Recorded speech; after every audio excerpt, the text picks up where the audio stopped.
Ignition. Liftoff. Falcon 9 has cleared the tower.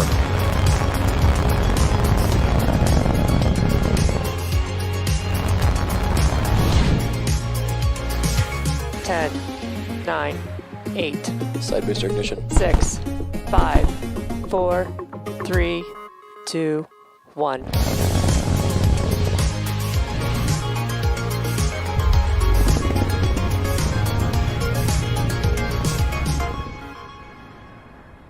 Good morning. It's Wednesday, April 7th, and you're looking at a live view of Falcon 9 as it awaits its 12:34 p.m. Eastern Time launch from Space Launch Complex 40 at Cape Canaveral Space Force Station. My name is Jesse Anderson, a lead manufacturing engineer here at SpaceX, joining you from our headquarters in Hawthorne, California. You're watching a live webcast for our 24th Starlink mission and our 10th mission of 2021, all on reflown boosters. Starlink is a satellite internet constellation designed and manufactured by SpaceX to provide high-speed, low-latency internet to people living in remote and rural locations around the globe.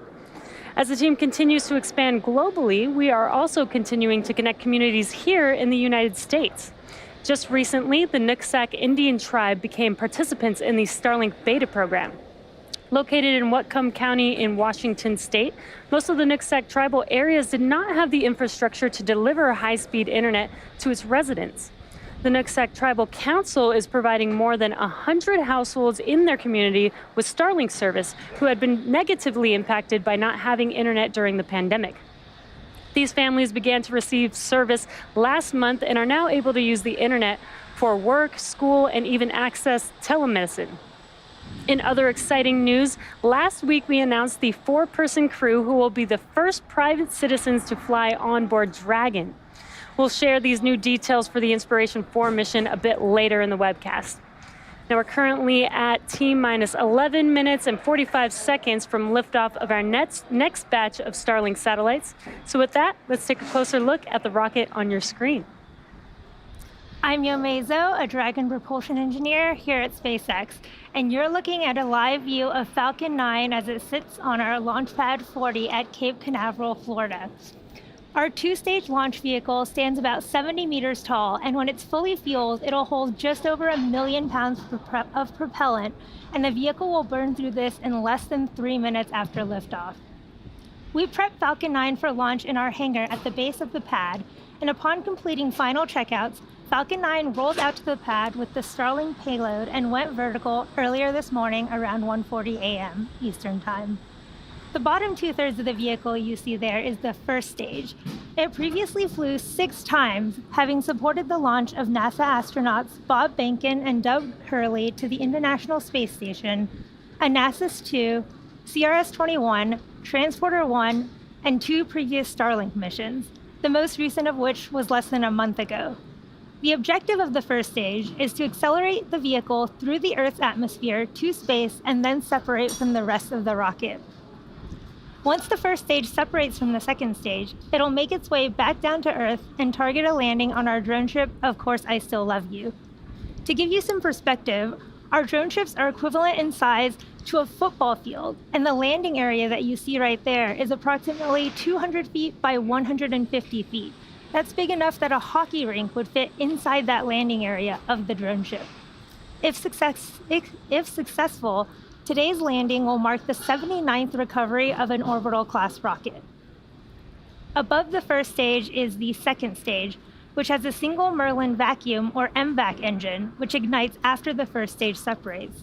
At full power, the Merlin vacuum engine operates with the greatest efficiency ever for an American-made hydrocarbon rocket engine. The second stage is what will carry our Starlink satellites to orbit. At the very top of the rocket there is a large nose cone, and this is called the fairing. Made of a carbon composite material, the fairing protects satellites on their way to orbit and is jettisoned approximately 3 minutes into flight. Just like our first stage, today we will be using a flight-proven fairing and will be attempting to recover each half again with a contracted recovery vessel named Sheila Bordelon. Reusability is critical to what we do here at SpaceX, and it allows SpaceX to refly the most expensive parts of the rocket, which in turn drives down the cost of space access. At just under T-minus 9 minutes, let's take a look at how we're progressing in the countdown. The chief engineer held a technical poll at T-minus 1 hour, and the launch director held a propellant load and launch go-no-go poll at T-minus 38 minutes. Falcon 9 has been loading propellant since T-minus 35 minutes, and our fuel is a refined form of kerosene, which we call RP1. Our oxidizer is a super chilled liquid oxygen called LOX. And to densify the LOX, we chill it well below the boiling point, allowing us to fill the propellant tanks as much as possible. We use the same propellants on both stages, as the second stage is primarily a short version of the first stage, which is one of the many reliability features in the Falcon design. With fuel and oxidizer on hand, we need an ignition source to complete the fire triangle. For this, Falcon 9 uses TTEB, which you'll see at T-minus 2 seconds via the green spark right before the rocket takes off.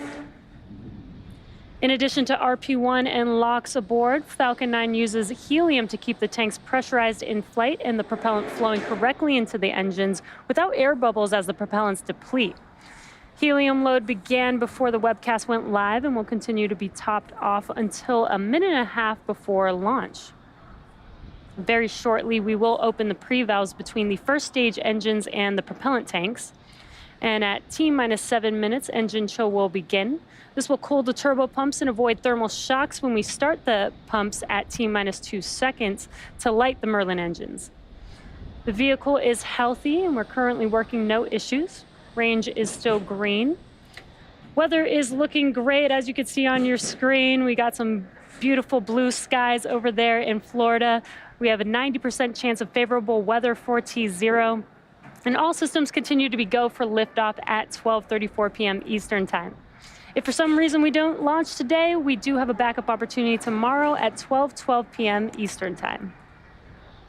In February, we announced the world's first all-commercial astronaut mission to orbit, commanded by Jared Isaacman, the 37-year-old founder and chief executive officer of Shift4 Payments, and an accomplished pilot and adventurer. The mission is named after Inspiration 4 because of the 4-person crew's mission to inspire support for St. Jude Children's Research Hospital and send a humanitarian message of possibility. Since February, the other 3 crew members have been selected from the general public, and we are excited to tell you a little bit more about them, their roles, and the mission. Together, this 4-person crew represents the pillars and purpose for the Inspiration 4 mission: leadership, hope, prosperity, and generosity, with Jared representing leadership. Haley Arsenault of Memphis, Tennessee will serve as the medical officer overseeing medical care and experiments on the mission and occupy the seat of hope. Haley's selection is particularly poignant for this mission as she is a former cancer patient of St. Jude Children's Research Hospital. Now at 29 years old, she has become an inspiration to others at the hospital where she works as a physician's assistant. Dr. Cyan Proctor is a 51-year-old entrepreneur, educator, trained pilot, and active voice in the space exploration community. She was awarded the seat of prosperity after being selected as the top entrant of an independently judged online business competition conducted by the Shift4 Shop e-commerce platform. Dr. Proctor will serve as the mission pilot and back up the commander and support related needs throughout the mission. Christopher Simbrowski is a 41-year-old mechanical fault detection and diagnostics lead at Lockheed Martin and United States Air Force veteran. He was awarded the seat of generosity after contributing to a special fundraising campaign for St. Jude Children's Research Hospital. Mr. Simbrowski will serve as the mission specialist and help manage payload, science experiments, communications to mission control, and more. Over the coming months, the crew will undergo rigorous commercial astronaut training by SpaceX before their targeted launch date, which is no earlier than September of this year. We're currently just under 4.5 minutes from liftoff, and Falcon 9 is now moving into the final stages of the countdown. We're currently waiting for the transporter erector, or the TE, to retract. The TE is that structure next to the vehicle behind the fairing, as you can see there, and the clamps are starting to open up there. Now, after the clamps are fully open, the transporter erector will begin to retract away from the rocket slightly. And then at T0, hydraulics will pull the TE farther away from Falcon 9 to clear the way as the vehicle lifts off. It looks like the clamps are just about finished, and the TE is retracting back. It looks very slight, but it's just enough to move away from the vehicle. And we use the TE to roll the rocket out to the pad and raise it to its vertical launch position. It also provides liquids, gases, electrical connections to the second stage, as well as air conditioning to the payload fairing. And it looks like that TE retraction is now complete. The first and second stages are both nearly fully loaded with 1 million pounds of kerosene fuel and liquid oxygen. Superchilled liquid oxygen is our propellant oxidizer, and when its temperature is increased, it turns from liquid to gas, which is why you see some white clouds around Falcon 9, and that's that liquid oxygen meeting the warmer... bleed verification. It's that liquid oxygen meeting that warmer, humid ambient air. Stage 1 LOX load complete. And there's that call out that stage 1 LOX loading is now complete. Second stage will wrap up LOX load at T-minus 2 minutes. T-minus 60 seconds, Falcon 9 will be in startup, and this means that the rocket's autonomous internal flight computers have taken over the launch countdown. Just inside of T-minus 2 seconds, we light the Merlin M1D engines, and we use TTEB, as I mentioned earlier, as our ignition fluid. And when TTEB mixes with oxygen, it burns a green-colored flame, and then we allow the fuel into the thrust chamber, and the engine comes up to full power for liftoff at T0. Now, the Starlink payload continues to be healthy, and the Falcon 9 team is tracking no issues on the rocket.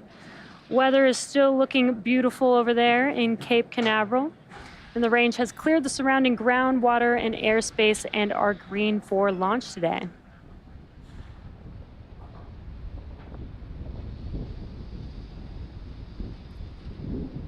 Just waiting for that call out for second stage. Complete. Right on time. Stage 2 LOX load is now complete. And with the completion of LOX load, we will start to vent out the LOX line on the transporter erector, so you'll see a lot more of that white cloud that I mentioned earlier. There you can see it on your screen. Again, this is just the liquid oxygen venting out of the LOX line on that transporter erector.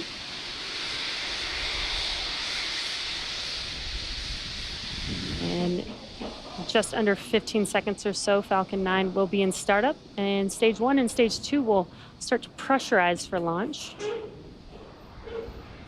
Again, the weather looks amazing over there. Some blue skies. Great weather for a launch. Falcon 9 is in startup. There's that call out that Falcon 9 is now in startup. Now we're just waiting on the final go for launch from the... Stage 2, press for flight. Waiting for the final go for launch from the launch director. Falcon 9 Starlink LDs go for launch. And there it is. All systems are go for launch. T-minus 30 seconds.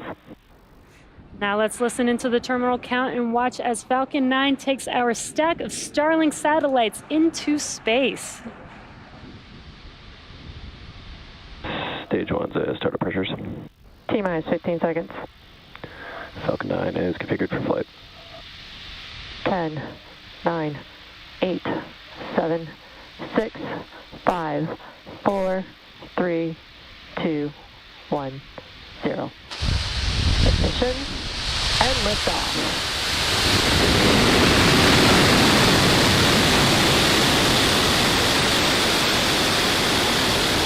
Pitching downrange.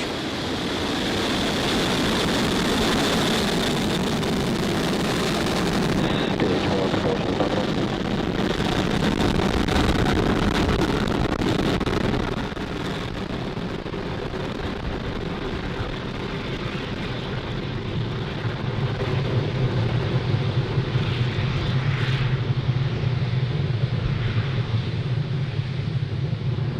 Falcon 9 has successfully lifted off from Cape Canaveral Space Force Station, carrying our stack of Starlink satellites to orbit. Nominal power and telemetry.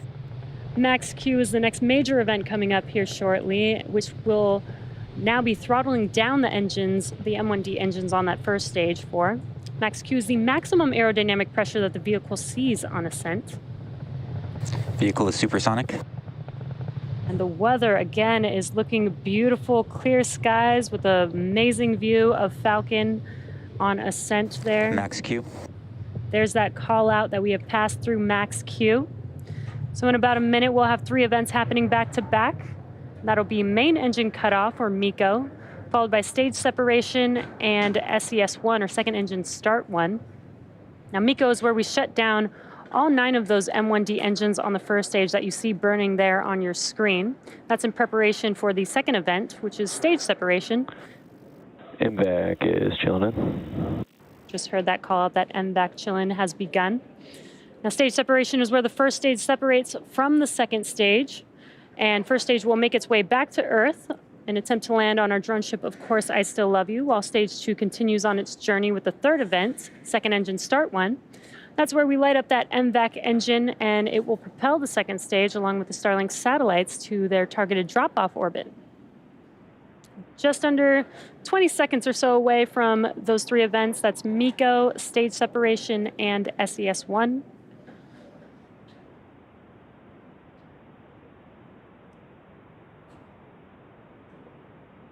You should be able to see MECO here in a few seconds with those 9 M1D engines shutting down here shortly.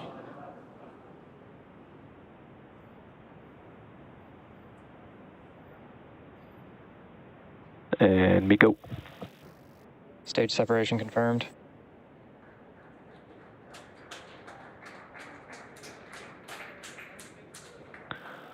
MVAC ignition and throttle up. And there we've had main engine cutoff and stage separation. You can see that from the ground tracking view there. We did have a good call out of second engine start 1 on the second stage. Fairing jettison confirmed. And we heard the call out for fairing deploy.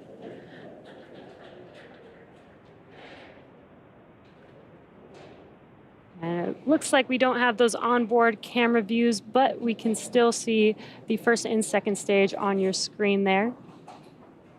Now, as a reminder, we will be attempting to recover the fairing halves today with our contracted recovery vessel named Sheila Bordelon.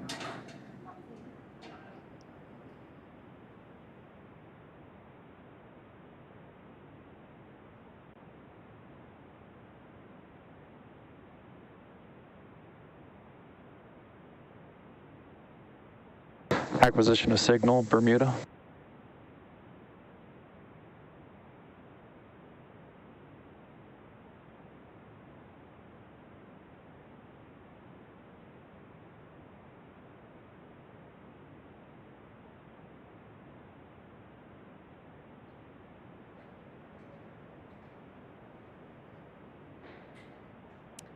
And it does look like fairing separation was good.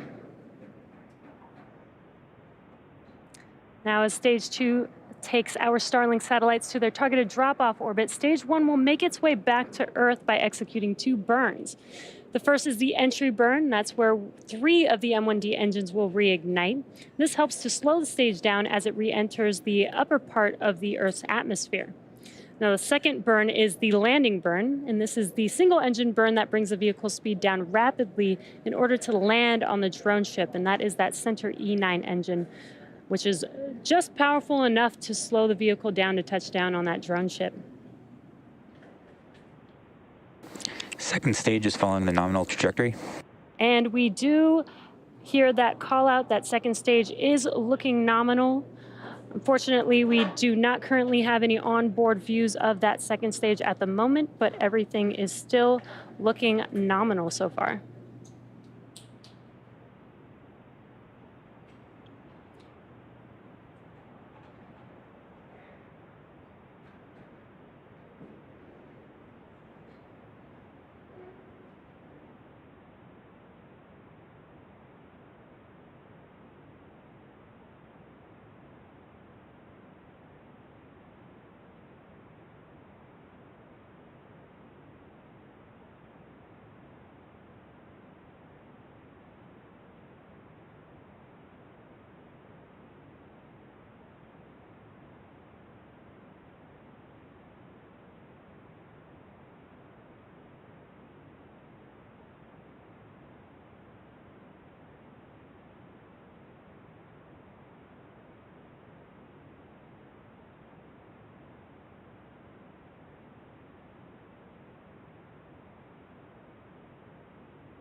If you're just joining us here, we did have a successful liftoff of our Stage 1 from Falcon 9 from Stage 1 Cape, FTS is safe. Cape Canaveral SLS-40, and we're currently Stage 2. We do not have the camera views right now, but we do have confirmation that it is still looking good. Again, our Stage 2 is delivering our Starlink satellites to low Earth orbit, and that's our stack of 60 Starlink Stage 1 satellites. entry burn shut down. Second stage continues to follow the nominal trajectory. We just heard that call out that Stage 1 entry burn was successful, and there you can see we do have our Stage 2 camera view finally back, and it is looking good there with that MVAC nozzle glowing. And there's our Stage 1 view back on our left as it continues to cruise down, getting ready for the start of its landing burn in about 30 seconds here.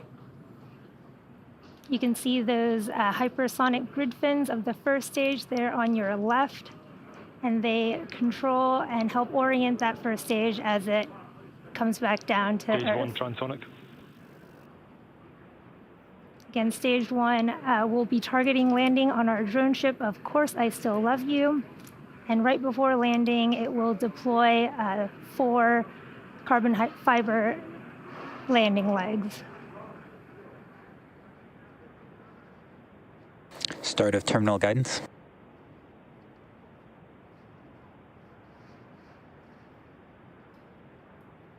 Stage 1 landing burn. Have the start of Stage 1 landing burn. This burn will last about 30 seconds. You can see it coming down towards the Atlantic Ocean there. What a beautiful view from that Stage 1 camera. Stage 1 landing leg deploy.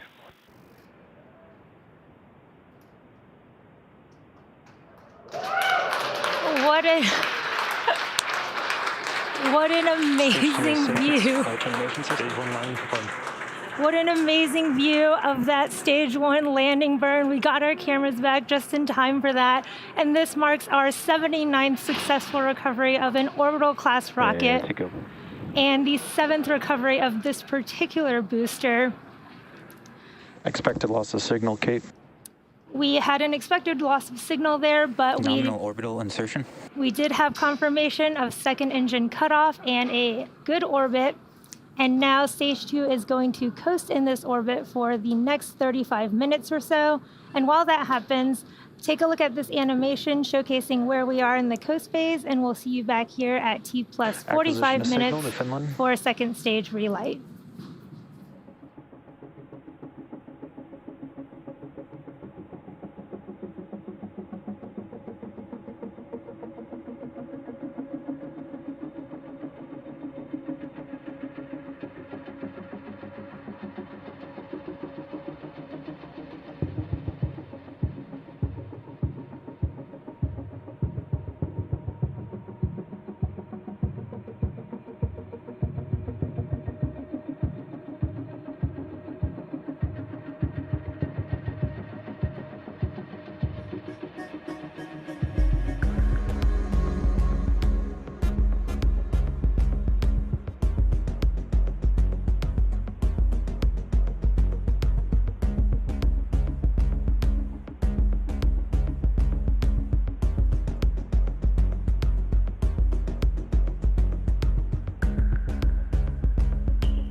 loss of signal, Bermuda.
Expected loss of signal, Newfoundland.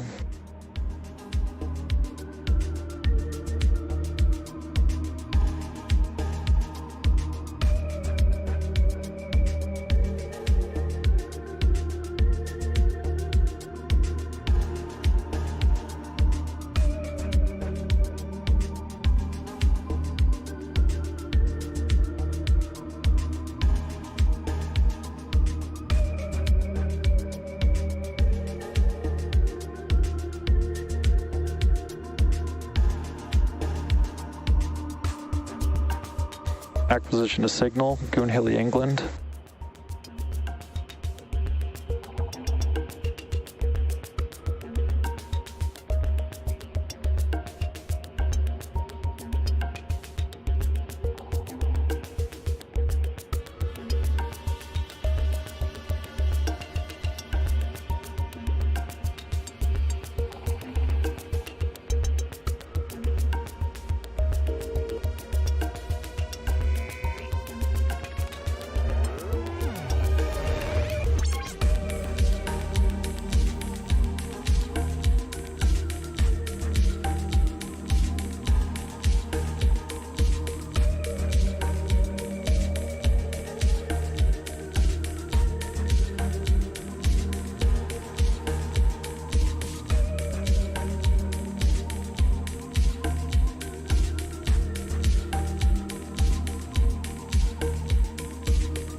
Expected loss of signal, Goonhilly, England.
Welcome back to the webcast for our 24th Starlink mission from Cape Canaveral Space Force Station. So far, we've had an on-time liftoff at 12:34 p.m. Eastern Time. Our first stage came back and landed on our drone ship, Of Course I Still Love You. And now our second stage is awaiting relight, or SES-II, second engine start 2, in just a few seconds here. And it'll just be a 1-second burn. It's a very quick burn. It may not look like much on your screen, but it does take us to our targeted drop-off orbit. So we should hear that call out coming shortly here.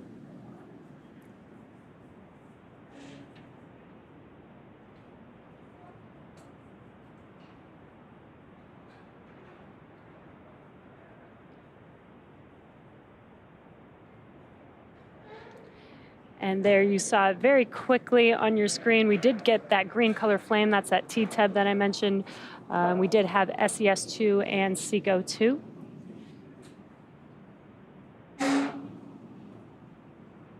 Waiting for confirmation of good orbit. And we did confirm a good orbit. So again, our Starlink sats will ultimately end up in a LEO, or low Earth orbit, about 550 kilometers above the Earth's surface, which is different than your typical geostationary or GeoSat, which orbits roughly 36,000 kilometers above Earth. And we have another 15-minute coast phase before we deploy our next batch of Starlink satellites into orbit. And during this time, the spacecraft will start to spin along its central axis, giving the Starlink satellites the momentum that they need to space themselves out over time after they deploy. So while this happens, sit back and enjoy some more space jams. We'll see you back here at T+1 hour and 3 minutes.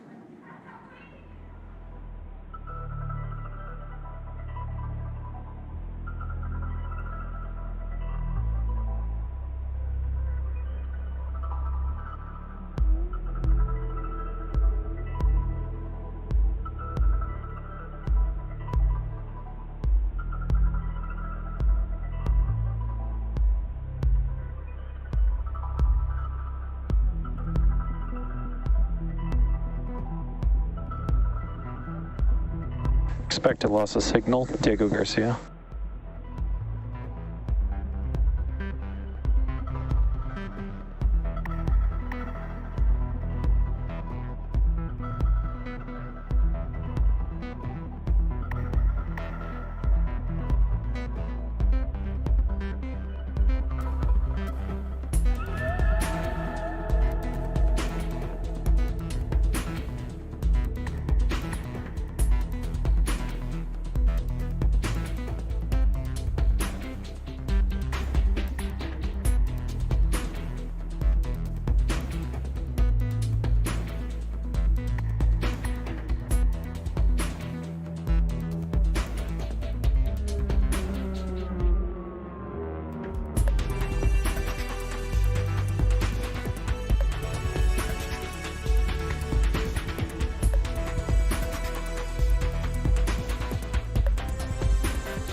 Acquisition of signal, Tasmania.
Welcome back. If you're just now joining us, we had an on-time liftoff at 12:34 p.m. Eastern Time. Our first stage booster had a successful 7th flight, as well as landed for its 7th time and the 79th recovery overall. Stage 2 completed its 2 burns to enable reaching the targeted drop-off orbit, and now we are coming up on the deployment of our Starlink satellites here shortly. And we are waiting to see if we can get some live views. Otherwise, if we don't, we should be able to hear the call out for payload deploy. And that should be coming here in just under 20 seconds or so.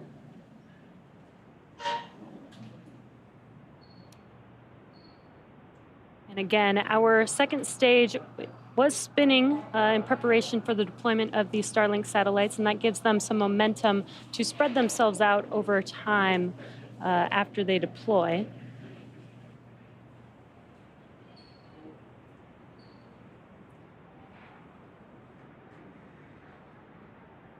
Payload deployment confirmed. There we go.